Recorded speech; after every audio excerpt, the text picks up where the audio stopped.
Coucou les amis, bonjour, bonsoir, j'espère que vous allez bien. Moi je me porte bien, je vais super bien.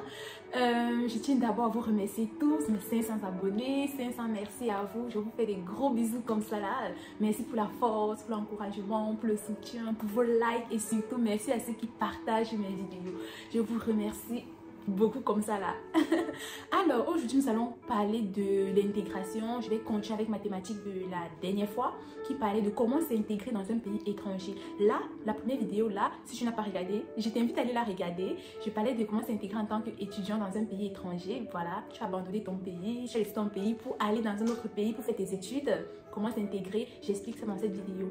Aujourd'hui, je vais rester dans la même thématique, mais je vais axer ma vidéo sur les salariés. Comment s'intégrer en tant que salarié après son diplôme. Tu as eu le baccalauréat, tu veux directement entrer dans le monde professionnel. Bon, je ne vais pas parler de ça aujourd'hui, mais plutôt ceux qui ont la licence, le bachelor, le master dans n'importe quel domaine, le doctorat. Comment s'intégrer dans le monde professionnel et axer sur les étrangers. Voilà.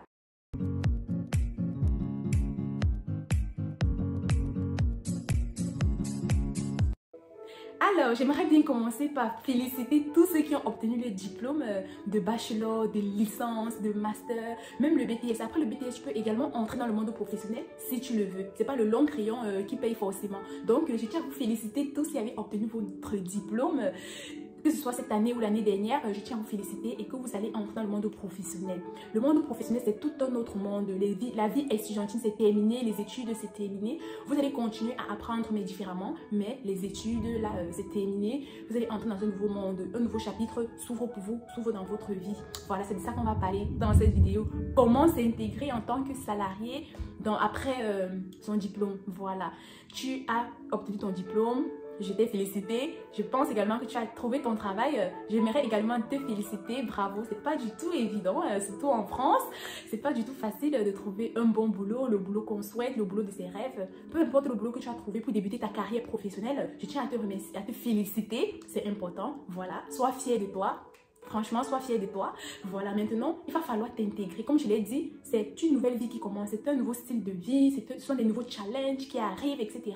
Il va falloir te préparer. Et pour se préparer, ou bien une bonne préparation pour cela, je vais te donner quelques conseils pour savoir comment t'intégrer. Reste scotché jusqu'à la fin. Et n'oublie pas de liker, de partager et d'aimer cette vidéo. Voici quelques conseils pour pouvoir t'intégrer dans une entreprise, dans une équipe, juste après l'obtention de ton diplôme. Je vais commencer par la machine à café. C'est mon premier conseil. Il faut savoir l'importance de la machine à café. Normalement, sur ma liste, je devais citer la machine à café à la fin, en dernier lieu. Mais je pense que je dois commencer par la machine à café. Qu'est-ce que la machine à café? C'est un appareil pour prendre du café, etc. Mais lorsque tu vas travailler en entreprise, tu vas écouter de temps en temps tes collègues te disent on va prendre un café, on va aller à la machine à café, etc. Je te conseille de dire oui. Même si tu ne bois pas le café, je te conseille de dire oui. Moi, personnellement, je ne bois pas le café pour problème de santé. Mais de temps en temps, il m'arrive de prendre le café, même si ce soit dilué avec de l'eau. Ou bien, heureusement, là où je travaillais avant, il y avait la machine à café, mais c'était la cafétéria, il y avait le chocolat chaud, il y avait du thé, donc il y avait ce que je consommais. Bon, c'est la même chose. Quand tu entends machine à café, dis seulement oui. Parce qu'en fait, c'est le lieu en fait où il y a beaucoup d'échanges, des échanges importants. Beaucoup de décisions se prennent à la machine à café. C'est difficile de le dire, mais je te le dis aujourd'hui, beaucoup de gens ne savent pas, surtout certaines communautés. Je te dis donc aujourd'hui, quand tu vas commencer à travailler, ne dis pas que non, je ne bois pas le café. Non, tu focuses sur ton travail.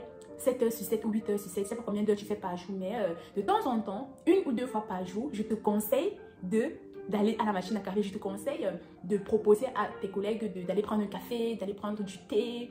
Je te conseille également de temps en temps à accepter les propositions qu'on te fait, parce que des fois, c'est pour aller échanger. Et comme je l'ai dit, certaines décisions se prennent à la machine à café. Également, beaucoup de relations se construisent. Beaucoup de connexions se font à la cafétéria de l'entreprise. C'était mon premier point. Conseil numéro 2, informez-vous sur l'entreprise, sur les activités de l'entreprise, sur la stratégie de l'entreprise, sur les objectifs de l'entreprise, etc., etc. Où est-ce que l'entreprise va? Quelles sont ses valeurs? Est-ce que les valeurs de l'entreprise correspondent à vos valeurs? Quelle est sa genèse? Qui est le fondateur de cette entreprise?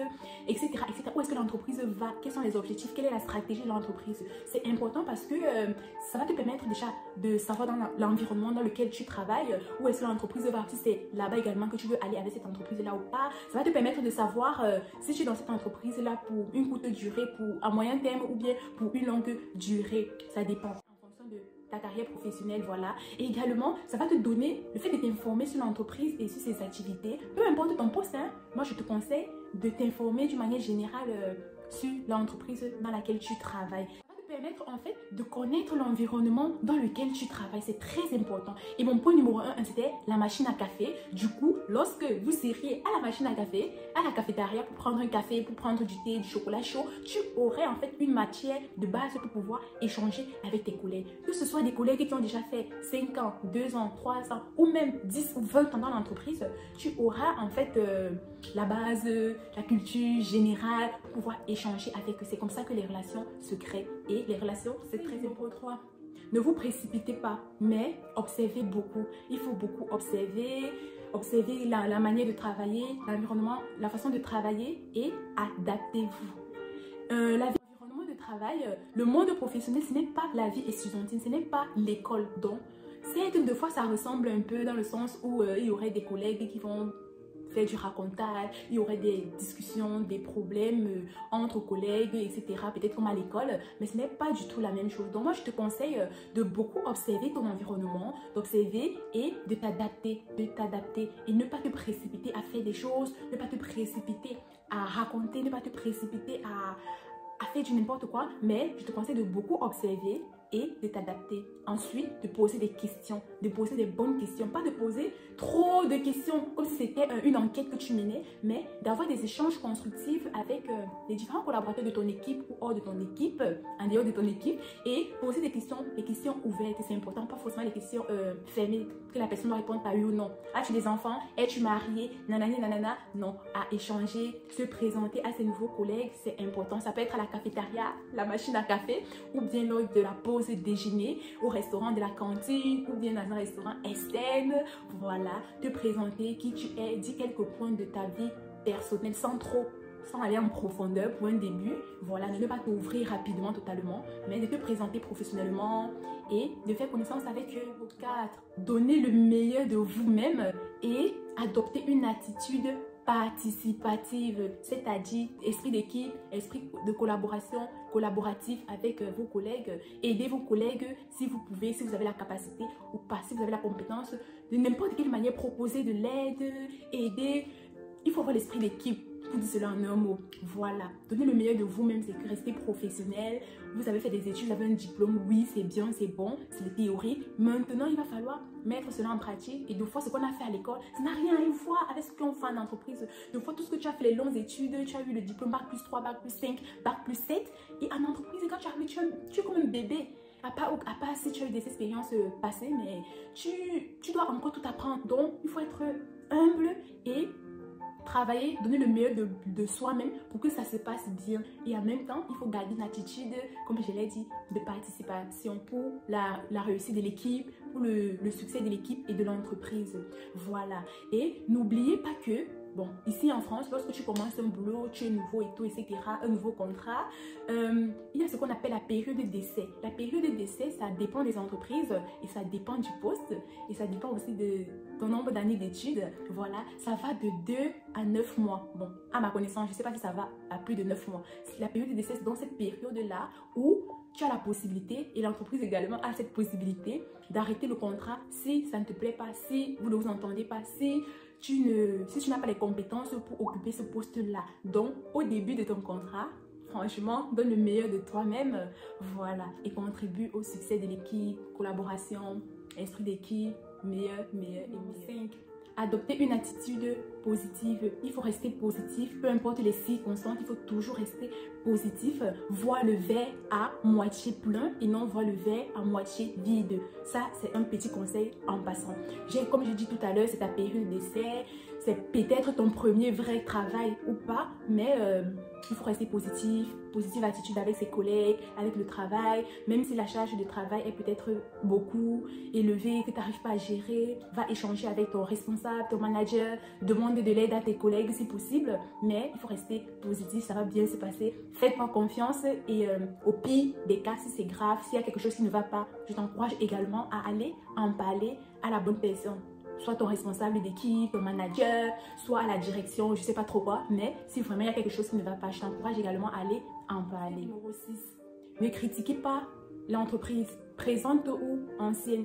Si par exemple, lors de ton parcours académique, tu as eu à faire des stages, de l'alternance, tu as travaillé dans les entreprises, forcément, étant étudiant, tu as eu à faire des jobs, forcément, nous sommes en France, nous sommes en Europe, on a besoin de l'argent, on va pas se mentir pour payer les factures, pour manger, etc. Donc, je te conseille, comme conseil numéro 6, de ne pas critiquer ton ancien employeur ou l'un de tes anciens employeurs, même si ça s'est mal passé là-bas. Parle de manière positive, dis ce qui était bien et reste tranquille. Parce qu'en critiquant une entreprise que tu as eu à travailler, ça montre que si demain tu quittes de l'entreprise dans laquelle tu es actuellement, là où tu vas aller, tu vas également mal parler d'eux. Aucune entreprise n'aimerait qu'on parle mal d'elle. Aucune entreprise n'aimerait avoir, surtout de nos jours à l'aide du digital, à l'aide des réseaux sociaux, l'information, ça va vite, surtout les bad news.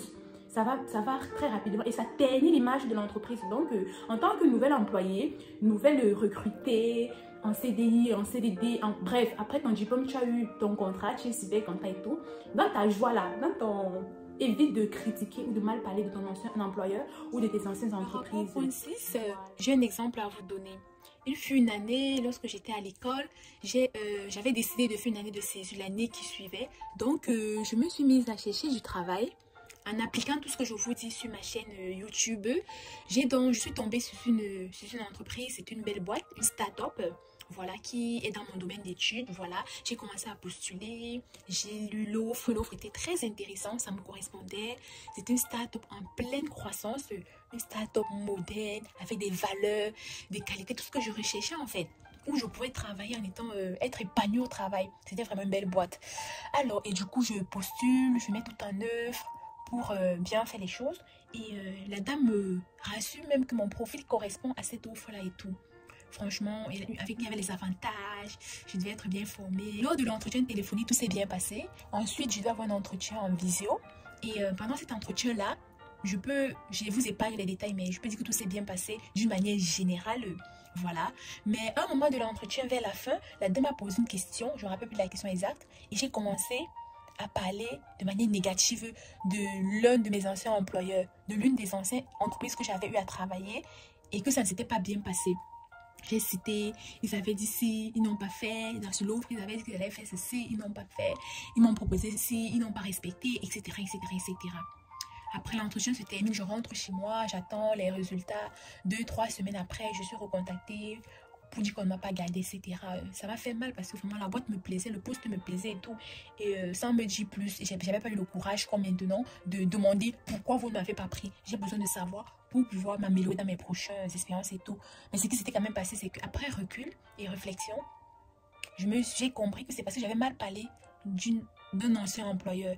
Et je pense qu'ils se sont dit que si je le fais, qu'est-ce qui me prouve que quand je vais travailler avec eux et puis je vais partir, parce que je vais pas forcément faire toute ma carrière professionnelle chez eux, toute ma vie chez eux, bah quand j'irai ailleurs, peut-être je vais aussi mal parler d'eux et aucune entreprise n'aimerait qu'on parle mal d'elle. Et également, tout ne va pas forcément peut-être bien se passer à 100%. Donc, c'est un petit truc, peut-être je vais toujours aller mal parler d'eux. Et donc, c'est la chose à ne pas faire. S'il y a eu un problème, parlez toujours, tirez le côté positif, tirez la leçon et parlez de la leçon que vous avez tirée. Comme ça vous a fait grandir, ce que vous avez appris. Faites le maximum de votre possible pour parler du côté positif, les leçons, ce que vous avez tiré, ce que vous avez appris. Du coup, bien vous intégrer en entreprise va vous permettre en fait d'avoir des opportunités, d'être au courant des opportunités en interne. Si par exemple un collaborateur quitte son job pour un meilleur job ou pour une autre entreprise, on a besoin de quelqu'un pour remplacer la personne et que vous avez déjà de l'expérience et de la compétence pour pouvoir occuper ce poste-là qui est forcément supérieur à votre poste, ou bien un poste que vous voulez occuper si vous voulez faire un changement, une reconversion, etc. Bref, pour toute opportunité, vous serez au courant. C'est pour ça qu'il faut bien s'intégrer. La machine à café, etc. Échanger avec des collaborateurs. Créer son réseau également, bien s'intégrer également, te permettra de créer ton réseau. Le réseau, c'est important, le relationnel. Savoir avoir des collègues sur qui tu peux compter, qui peut te soutenir, que tu peux également soutenir. Créer ton réseau, parce que même si après 5 ans, après 10 ans, je ne sais pas combien d'années, tu décides d'aller travailler ailleurs, dans une autre entreprise, les relations que tu as fondées dans cette entreprise où tu es là aujourd'hui pourront t'aider plus tard. La relation peut t'amener là où tu veux aller, dans l'entreprise que tu aimerais aller, vers le métier que tu aimerais faire. Voilà, les relations sont également importantes.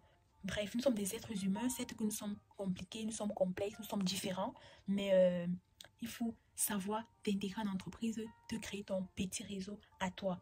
Voilà. Il y a également les promotions, les primes, tout ça. Pour savoir, pour être au courant de tout ça, il faudrait que tu sois bien intégré en entreprise pour négocier ton salaire après 1 an, après 2 ans, pour les augmentations de salaire, comment faire, à quel moment, tout ça. Il faut bien t'intégrer. C'est important, ce que je vous dis là. Voilà. En conclusion, après avoir obtenu ton diplôme, il faut savoir que tu dois savoir comment t'intégrer dans une entreprise, dans une nouvelle équipe. Les habitudes changent, l'environnement change, le mode de fonctionnement change également. Du coup, voilà les 6 conseils que j'ai pu t'apporter. N'hésite pas à mettre en commentaire d'autres conseils qui peuvent m'aider, qui peuvent nous aider à nous tous, s'il te plaît. Et j'aimerais bien savoir, à ceux qui ont écouté cette vidéo jusqu'à la fin, je vous dis merci beaucoup. Et est-ce que tu peux juste prendre 1 seconde de ton temps pour mettre le conseil qui t'a le plus marqué? Voilà. Je vous souhaite beaucoup de courage, plein de succès dans les différentes entreprises dans lesquelles vous travaillez. En tout cas, bonne carrière professionnelle à vous. À bientôt pour une prochaine vidéo.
On est la seule ave sur la terre.